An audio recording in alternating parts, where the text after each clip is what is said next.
नमस्कार विद्यार्थी मित्रांनो, या व्हिडिओमध्ये 10 प्रश्न बघणार आहोत. 10 प्रश्नांपैकी काही प्रश्नांची उत्तरं ट्रिक्सवरून कशी काढायची ते देखील बघणार आहोत. त्यामुळे व्हिडिओ शेवटपर्यंत पहा.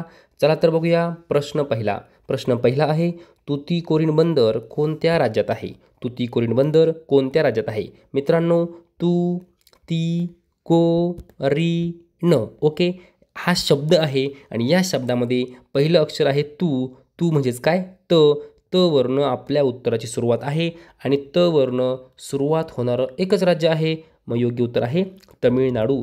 तुतीकोरीन बंदर तमिळनाडू. त त त त असं ध्यानात ठेवायचं आहे. पुढचा प्रश्न पहा, कोचीन बंदर कोणत्या राज्यात आहे? कोचीन बंदर. मित्रांनो, या ठिकाणी कोचीन या शब्दामध्ये पहिलं अक्षर आहे क आणि क वरूनच आपल्या उत्तराची सुरुवात आहे. तर मित्रांनो, योग्य उत्तर आहे केरळ. क क क क असं लक्षात ठेवायचं आहे. पुढचा प्रश्न पहा, पुरुषवाचक सर्वनामाचे किती प्रकार पडतात? ट्रिक्स सांगतो. ट्रिक्स काय आहे पहा. पुरुष. ओके, किती एकूण अक्षर आहे? 1 2 3. आणि मग आपली ट्रिक्स पहा, 1 2 3. मग 3 वर्ण 3 असं लक्षात ठेवायचं आहे. पुरुषवाचक सर्वनामाचे किती प्रकार पडतात? 3 प्रकार पडतात.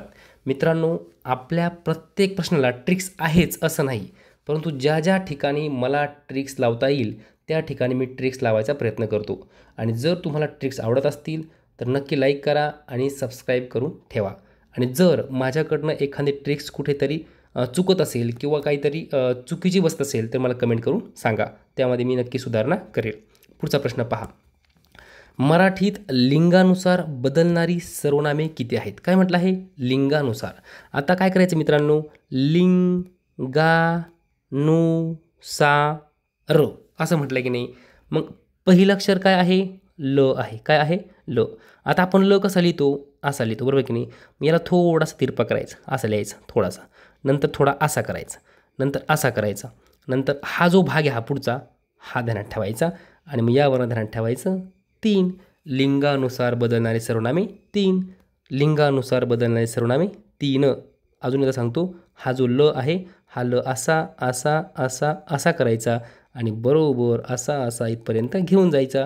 ही झाली आपली छोटीशी ट्रिक्स.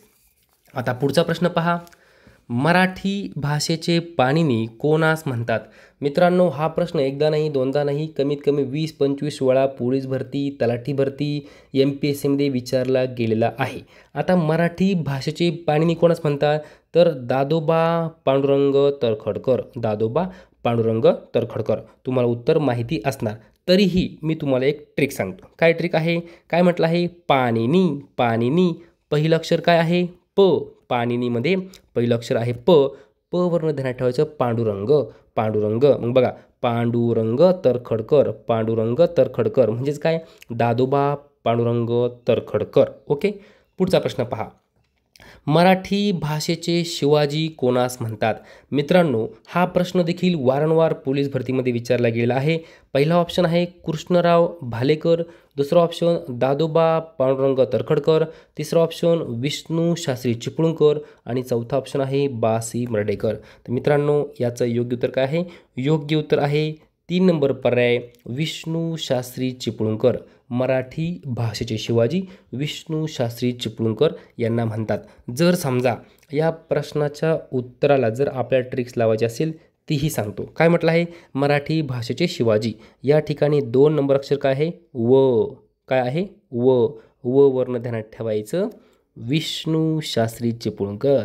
व वर्ण ध्यानात ठेवायचं विष्णू शास्त्री चिपळूणकर. आता मित्रांनो, पुढचा प्रश्न पहा, स्वतंत्र मजूर पक्षाची स्थापना कोणी केली होती? प्रश्न महत्त्वपूर्ण आहे, वारंवार परीक्षेमध्ये विचारला गेला आहे. स्वतंत्र मजूर पक्षाची स्थापना कोणी केली होती? पहिला पर्याय आहे लाला लजपतराय, दुसरा पर्याय महात्मा गांधी, तिसरा पर्याय डॉक्टर बाबासाहेब आंबेडकर आणि चौथा पर्याय आहे महर्षी कर्वे. मित्रांनो, योग्य उत्तर आहे डॉक्टर बाबासाहेब आंबेडकर यांनी स्वतंत्र मजूर पक्षाची स्थापना केली होती. पुढचा प्रश्न पहा, नंदिनी. नंदिनी या शब्दाला समानार्थी शब्द कोणता? कोणता आहे? पहिला पर्याय पहा लेख, दुसरा पर्याय सुता, तिसरा पर्याय तनया आणि चौथा पर्याय आहे यापैकी सर्व. तर मित्रांनो योग्य उत्तर काय असणार आहे? योग्य उत्तर आहे यापैकी सर्व. नंदिनी म्हणजे काय? लेक. नंदिनी म्हणजे काय? सुता. नंदिनी म्हणजे काय? तनया. लेक, सुता, तनया. लेक, सुता, तनया असं तोंडी पाठ करून ठेवायचं आहे. आता मित्रांनो पुढचा प्रश्न पहा. पुढचा प्रश्न आहे सन 1946 मध्ये कुष्ठरोग्यांच्या पुनर्वसनासाठी तपोवन जगदंबा कुष्ठधामाची स्थापना कोणी केली? काय म्हटलं आहे? तपोवन जगदंबा कुष्ठधामाची स्थापना कोणी केली?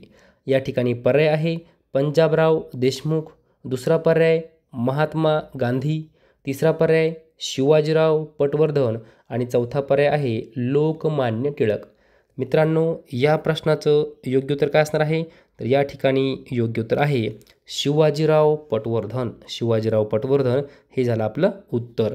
त्यांनी 1946 मध्ये कुष्ठरोग्यांच्या पुनर्वसनासाठी तपोवन जगदंबा कुष्ठधामाची स्थापना केली होती. तपोवन जगदंबा कुष्ठधामाची स्थापना केली होती.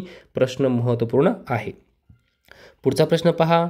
पुनर्विवाहोत्तेजक मंडळी स्थापना कोणी केली?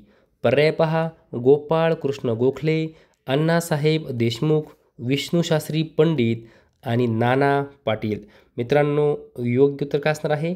तर पुनर्विवाहोत्तेजक मंडळी स्थापना केली कोणी? विष्णुशास्त्री पंडित यांनी. विष्णुशास्त्री पंडित यांनी पुनर्विवाहोत्तेजक मंडळी स्थापन केली आणि हा प्रश्न पोलीस भरतीला विचारला गेलेला आहे.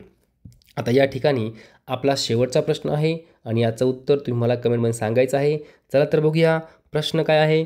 कुष्ठरोग्यांच्या दृष्टीने अन्यायकारक असलेला 1898चा कायदा रद्द करून घेण्यात कोणी यश मिळवले? प्रश्न महत्त्वपूर्ण आहे आणि थोडासा अवघड आहे.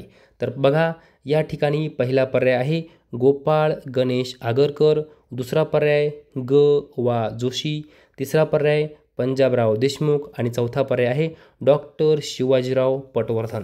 विद्यार्थी मित्रांनो प्रश्न महत्त्वपूर्ण आहे आणि या प्रश्नाचं योग्य उत्तर काय असणार आहे? योग्य उत्तर आहे डॉक्टर शिवाजीराव पटवर्धन हे आहे आपलं उत्तर. त्यांनी कुष्ठरोग्यांच्या दृष्टीने अन्यायकारक असलेला 1898चा कायदा रद्द करून घेण्यात त्यांनी यश मिळवलं होतं. प्रश्न खूप महत्त्वपूर्ण आहे. ओके. तर मित्रांनो अशा प्रकारे या व्हिडिओमध्ये आपण एकूण 10 प्रश्न बघितले. 10 प्रश्नांपैकी काही प्रश्नांची उत्तरं ट्रिक्सवरनं काढली. जर तुम्हाला आपला हा व्हिडिओ आवडला असेल तर नक्की लाईक करा, शेअर करा, सबस्क्राईब करा. धन्यवाद.